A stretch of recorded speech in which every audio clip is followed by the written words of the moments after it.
In this video, we will be understanding and summarizing Marrysong by Dennis Scott.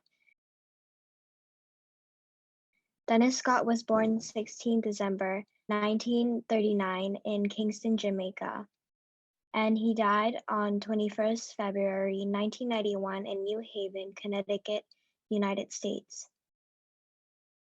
He attended Jamaica College and University of the West Indies at Mona. He was a poet, playwright, and actor. He published his first collection of poems, Uncle Time.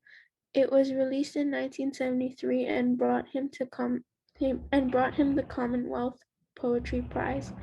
He plays Dog and an Echo in the Bone, which were released in 1974, and his reputation sits most heavily within his poetry. Now for the context of Marrysong. Dennis Scott published Marrysong in 1989. The loose, expanded sonnet is a poem about a man trying to understand his wife, a woman who, to him at least, seems unknowing and unpredictable. Using an extended metaphor, the husband compares his wife's sudden and intense emotional fluctuations to an ever-shifting landscape that he must navigate. Unable to fully understand her complex personality, the husband ultimately has to accept his wife for who she is, something that actually makes their love stronger. The best approach to love, the poem implies, is to treat it as an unpredictable journey. One of the main points of the first half of Marrysong is establishing that the author has trouble understanding his wife.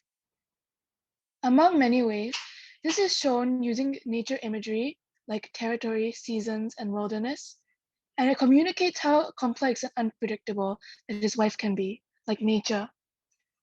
Moreover, he uses alliteration in the line year after year, showing that his confusion has lasted for a long time, showing just how deeply she's complex to him.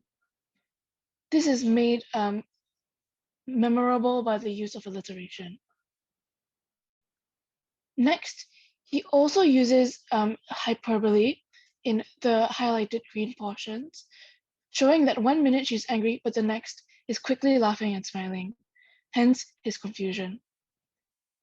He also uses oxymoron in the very final words, map was never true, showing that he has no direction to help him understand or navigate.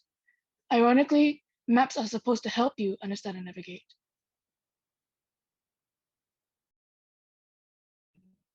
In the second half of the poem, wind brought him rain sometimes. The wife is metaphorically able to change the weather. She brings salt water, rain sometimes, strong enough to change the shape of shores. Otherwise, sometimes everything is calm. The word suddenly shows how quickly their relationship changes. She would change the shape of shores, flawlessly calm. This is a metaphor for how stubborn the wife can be. She is so headstrong in her decisions that she could change the shape of shores.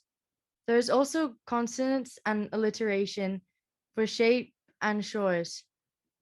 The word accepted shows that the poet has some sort of resolution. So he's kind of accepted that the wife is going to be difficult sometimes. Accepted that geography, the husband has long since accepted the geography of his wife. He knows nothing is ever going to change in their relationship. Constantly strange, difficult to understand his wife at times, but she always changes. So the poet is saying that he's having a difficult time to understand her.